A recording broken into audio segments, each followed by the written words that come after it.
Greetings, everybody, and welcome to a brief overview of Chapter 2, The Constitution.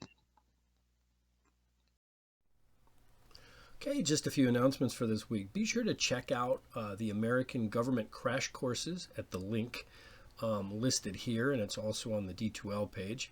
Be sure that you're completing the weekly checklist for each week so that you don't miss anything, and we certainly don't want anyone to fall behind. It is time to get cracking on that first analysis paper. Take a look at the deadlines that are in the syllabus, also on D2L, so that's not late. I will accept late papers until the final deadline listed in the syllabus, but there is a 1 grade deduction. And like with each week, don't forget to take the weekly quiz that covers assigned reading Thursday through Sunday midnight.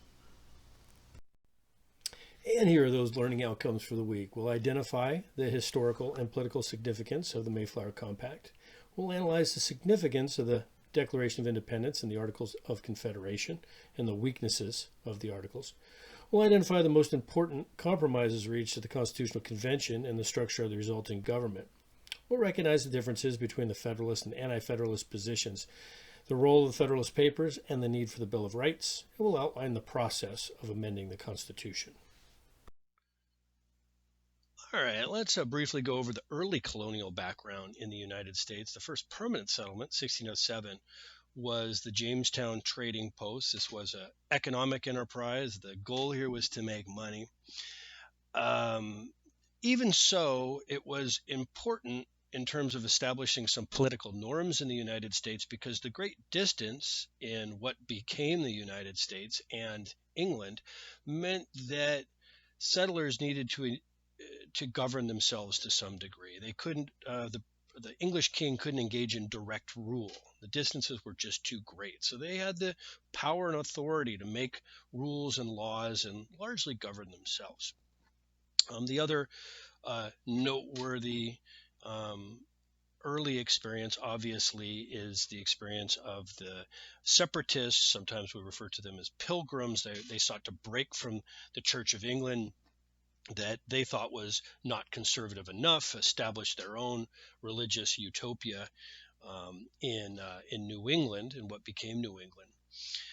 What's noteworthy here is that the members, the males on the Mayflower, as they approached New England, as they approached Plymouth, they agreed to give up some of their liberties so that the remainder be protected. They signed a compact. They signed an agreement to create a degree of order and give up some liberty in terms of doing so. And so that's sort of the big significance of the Mayflower Compact. So again, there were similarities and there were differences between the Jamestown experience and the Plymouth experience. Jamestown, again, this is a money-making enterprise set up by the Virginia Company, ultimately under the authority of the King of England. But the king deferred and allowed the settlers to govern themselves out of practicality. But ultimately, the authority still remained with the English government. This is different than the Plymouth experience. These folks are off the grid. The separatists are doing their own thing. And so they agree on a compact to give up some of their individual liberties so that the remainder can be protected. This is the Mayflower Compact. This is a form of a social compact. Keep in mind, when I say they, we are talking about the white male separatists. So I don't want to make it sound like this was a democratic example as we would think of one in the contemporary environment. Okay, let's fast forward about 150 years.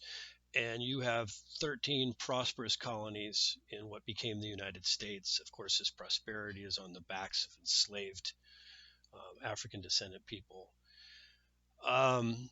It's arguable that you won't find freer people on earth than the white male citizens of these colonies.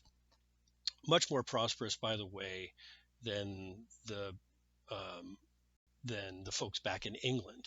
And so British Parliament is starting to say, well, wait a minute, we're spending a lot of money defending these colonies, and yet they're much more prosperous, and they're paying far fewer taxes, by the way. They're not paying a great deal of taxes back to the United Kingdom.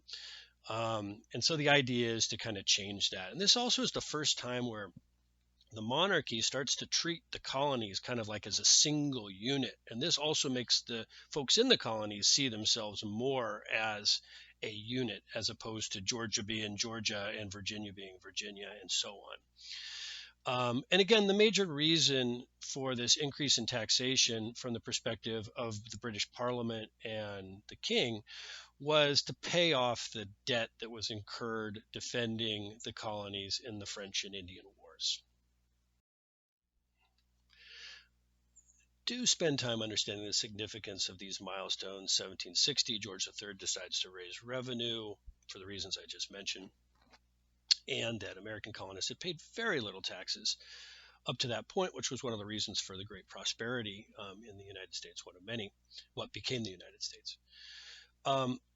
As the British government starts to assert itself, there's a pushback on the part of the colonists, and the United Kingdom was dependent on the colonies to buy finished British goods because of the relative wealth and prosperity. So this is kind of this back and forth that we see. There's an attempt by the king, there's an attempt by Parliament to levy taxes on colonists, and there's a pushback. There is a retreat because of the economic importance of the colonies to the British government.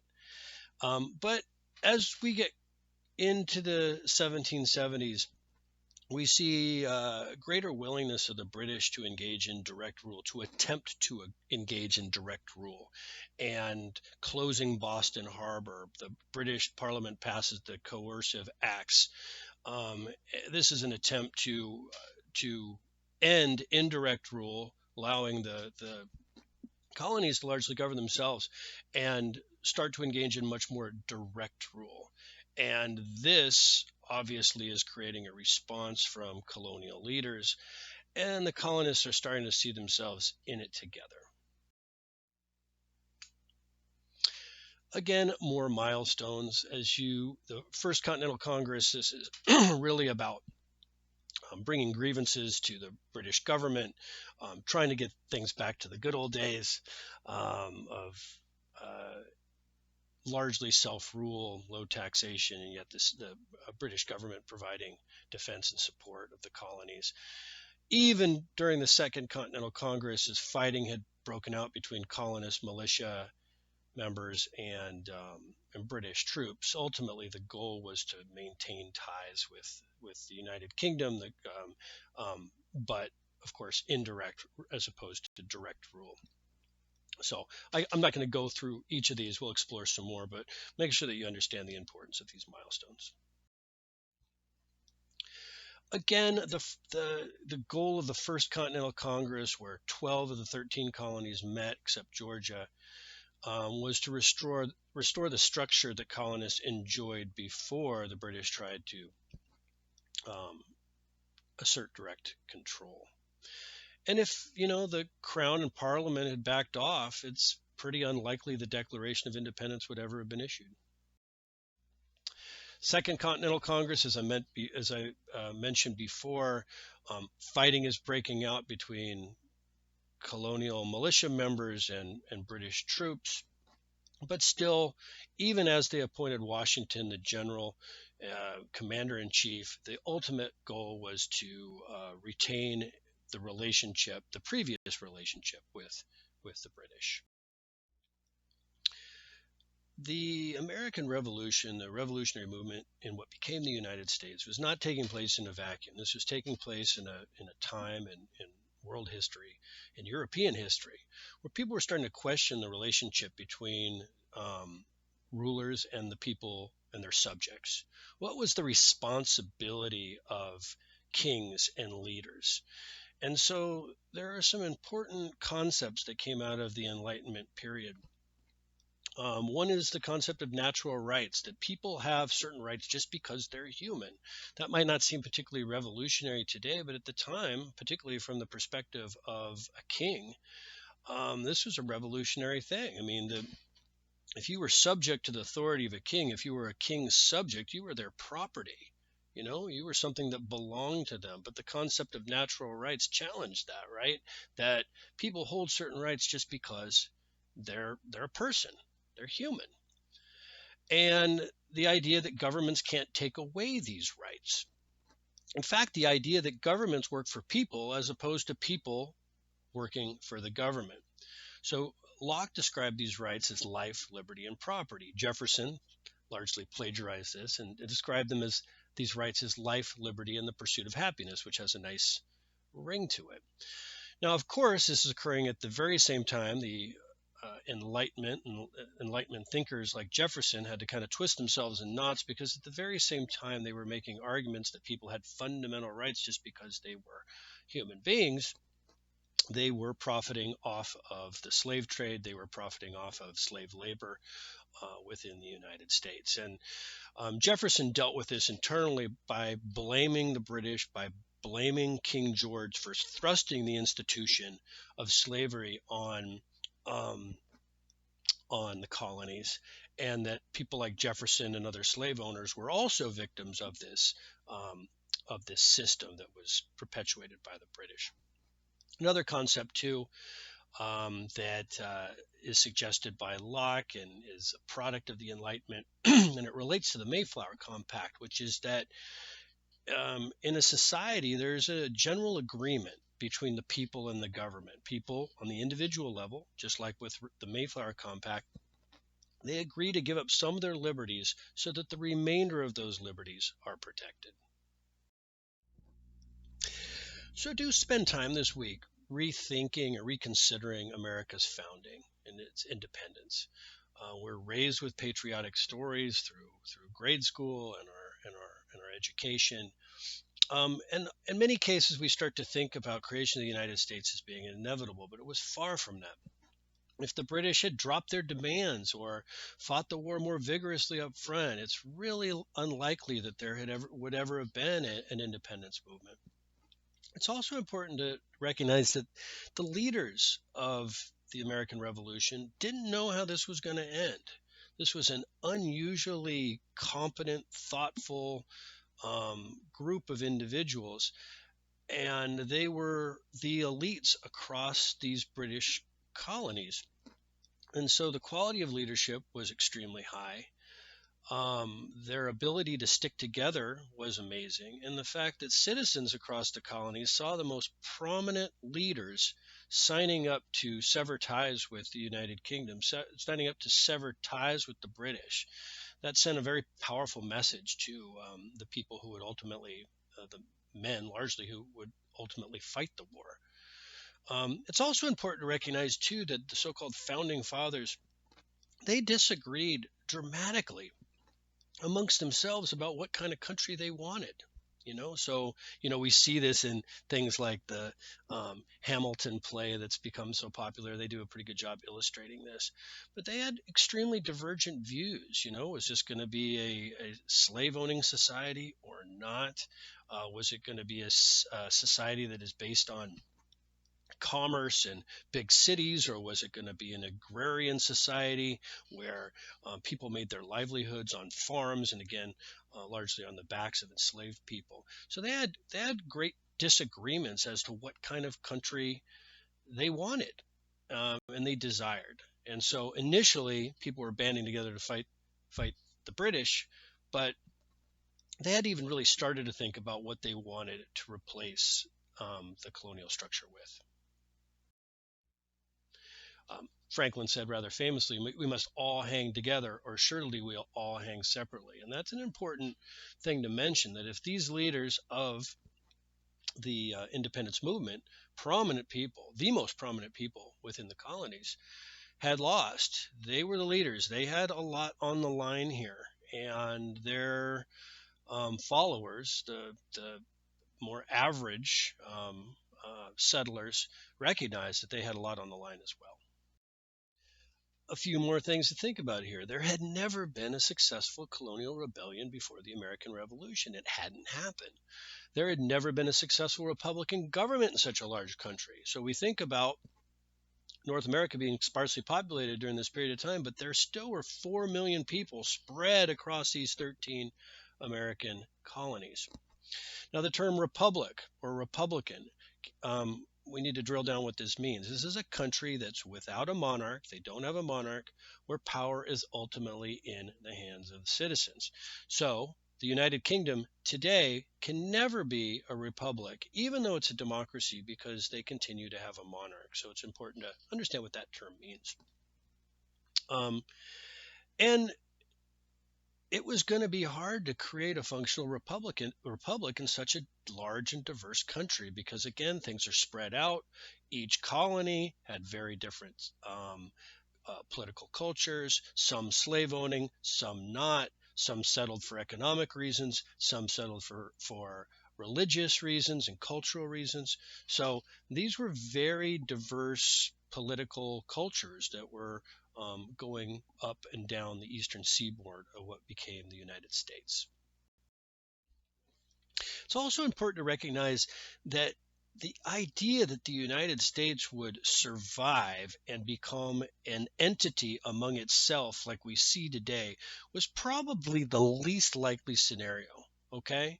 So even if the Americans win the war against the British, which was still not likely, the most likely scenario would be that the United States would at some point dissolve into independent states, and that almost happened during the United States Civil War.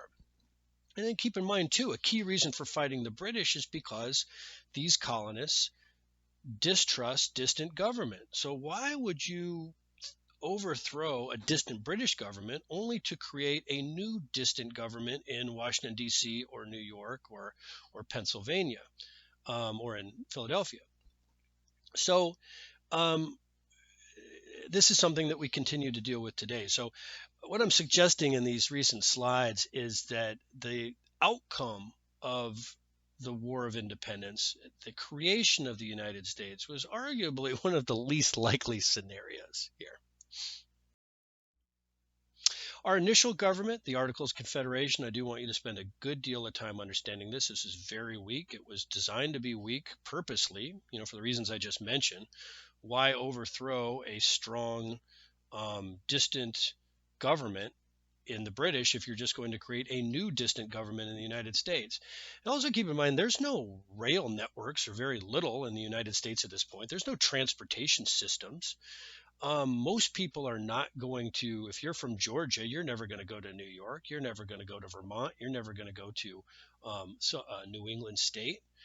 And so, people are very much the product of their colony. So there was a great deal of concern about too much distant authority. So much so that the initial structure of the United States, the Articles of Confederation, was doomed to failure because there just wasn't enough authority vested in the central government to provide to protect the United States and to provide some structure and order. In your reading, spend time understanding how the Articles of Confederation were structured, the powers that it gave Congress, the powers that Congress lacked. And even though the Articles of Confederation ultimately was a failure, it laid out some principles that would go on to become adopted in the U.S. Constitution. When you think about America's founding, think about it in two phases. Okay, you have 1776, the Declaration of Independence, the Revolutionary War, the creation of this very weak confederal government under the Articles of Confederation. This is the separation with Britain. But this isn't about what we're going to become. This is the decision to depart. This is the decision to do something else. And it's not until the Constitutional Convention that we start to establish the institutions, the rights that are form the foundation of the United States Constitution and our systems of government today. So the Constitution was arguably more important in creating a nation than simply the decision to separate from the British. As you're reading about the Constitutional Convention, really think and analyze these really messy compromises that are necessary between states with large populations and those with small populations, slaveholding states and non-slaveholding states. Of course, under the Articles of Confederation, all the states were treated equally. And big states didn't like that. They wanted power based on population. Of course, small states didn't want to just be absorbed into this new United States. So this leads to the Great Compromise, two legislative houses. That's what bicameral means, two legislative houses. We have a Senate, which each state is treated equally, and we have a House of Representatives where each state is given a number of members of the House of Representatives based on their population. There's also arguably the ugliest part of the Constitution, the Three-Fifths Compromise. Slaveholding states wanted enslaved people counted as part of their population. Of course, they didn't want to give enslaved people the vote. Non-slave states did not want that. So ultimately, the compromise that comes out are that slaves are considered 3/5 of a person for determining representation in the House of Representatives. James Madison introduces the idea of separation of powers. That's why we refer to this as the Madisonian model, that there would be three branches of government: legislative branch, power to make laws; judicial branch, power to judge the legality of laws; and the executive branch, the power to administer the laws. And with each of these branches, the ability to check each other. Also, there's the issue of how you're going to select the president of the United States. Ultimately, they decided on electoral college. Each state would have a different amount of votes in the electoral college, and that would be equal to their total amount of congressional representation. So in Minnesota, we've got 2 members of the Senate, like every other state. We have 8 members of the House. We have 10 votes in the electoral college. Initially, electors in the electoral college were able to be independent. They might have an election at the state level for president, but they could, exercise their independence and vote against how the people within their state selected to go. These electors were chosen by state legislatures. Today, state laws require those electors to vote along with the outcome of the election in that state. So if Minnesota goes for a certain candidate, all 10 of those electoral college votes must vote for that candidate for president. I've already discussed the Madisonian model in my previous slide. You have a grid similar to this in your text. Spend some time looking at the different terms between the federal offices and consider the reasons for this. So in the House of Representatives, they're only elected for 2 terms. Initially, it was only the House of Representatives, one half of one branch of government that was directly elected by the people. The Senate was chosen by state legislatures. The president was chosen by an electoral college. Judges are chosen by the president with confirmation in the Senate. So an important thing to think about, too, is that for all the discussion about democracy, the founding generation and the folks who drafted the Constitution were very skeptical about too much democracy, so much so that, like I said, you only have one half of one branch of government that is directly selected by voters. And again, we've explored checks and balances already, but in your reading, spend some time understanding how the presidency, the judiciary, and Congress have the power to check one another. Okay, so now we have a document, we have the Constitution, but it's far from certain at this point whether or not the states will accept this Constitution. And this is the process of ratification, getting 9 out of the 13 colonies to accept the Constitution and for the Constitution to take effect. The national debate that occurred was between the Federalist people who wanted this new, stronger federal government that's outlined in this new Constitution, and those who are opposed, the Anti-Federalists. And the debate that occurred, the discussion that occurred, happened in many cases authored by elites through newspapers across the country. The Federalist Papers were the argument from the Federalist side, led by Hamilton, led by James Madison and John Jay. They together composed these arguments that are in favor of ratification of the Constitution. It becomes immediately clear that there's just too much concern about so much power being placed in the hands of this new federal government. There's going to be a demand to amend the document right away. And the first 10 amendments of the Constitution were those changes, which we also refer to as the Bill of Rights, which protects individual liberties and also the liberties of the states. It's adopted in 1791, and it's a compromise between Federalists and Anti-Federalists in order to get the Constitution ratified. I won't spend a lot of time with this. We're going to engage in discussion of the Bill of Rights, particularly when we talk about civil liberties in a couple of weeks. But spend some time familiarizing yourself with them and consider why it was so important that these changes were made right away in order to ratify the Constitution. Okay, amending the U.S. Constitution. It's really hard. It's only happened 27 times in American history. The typical way this occurs is a two-thirds vote in both chambers of Congress, the House and the Senate, and approval by three-fourths of the states through their legislatures. This has been the process for amending the Constitution in every situation except the repeal of prohibition. Please do spend some time familiarizing yourself with the amendments to the Constitution. Again, it's only happened 27 times in American history. And maybe a broader question you should consider is, do we make it too hard to amend the Constitution? Should we make it easier? And what are the implications of that? All right, to briefly sum up, the first British settlements in what became the United States were Jamestown, which was a trading post, and the settlement in Plymouth. The significance of that was the Mayflower Compact that they created, and this is the first formal government with the consent of the governed. So those who were among the separatist settlers agree to give up some of their liberties so that the remainder can be protected. The most revolutionary aspects of the Declaration of Independence were moored in the ideas of the Enlightenment, that people have natural rights to life, liberty, and the pursuit of happiness, which really was a revolutionary idea, especially from the perspective of monarchs. And that governments derive their power from the consent of the governed. So people don't work for governments, governments work for people, or at least that's the idea.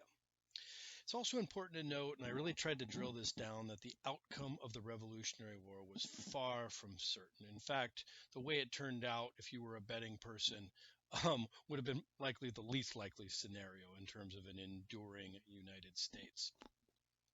The final version of the Constitution provided for the separation of powers, the Madisonian model,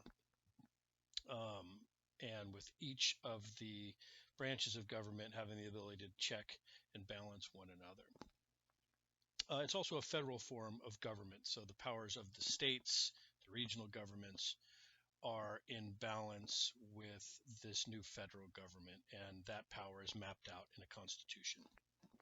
The Bill of Rights is the first 10 amendments to the Constitution. It includes those fundamental liberties and freedoms of religion, speech, assembly. Now, originally, the Bill of Rights was meant only to check the power of this new federal government, but over the course of American history, it has been incorporated to all levels of government, the state and local level too. And again, I want you to spend a little bit of time thinking about the amendment process to the Constitution. Is it too difficult? Is it too rigid? We've only had 27 amendments in American history. You make it too easy to amend the Constitution, ends up kind of being a mushy document. You make it too hard, it can't change with the times. So I do want you to spend a little bit of time thinking about that. And here are the guiding questions for the week, and I'm not going to go over them individually, but make sure that you read the grading rubric carefully and fully participate in discussion and participation, because it is worth 20% of your overall grade. Have a rockin' week. Please stop by during office hours on Zoom if you have any questions or concerns, or shoot me an email. Most of the class seems to be off to a great start, so let's just keep it going.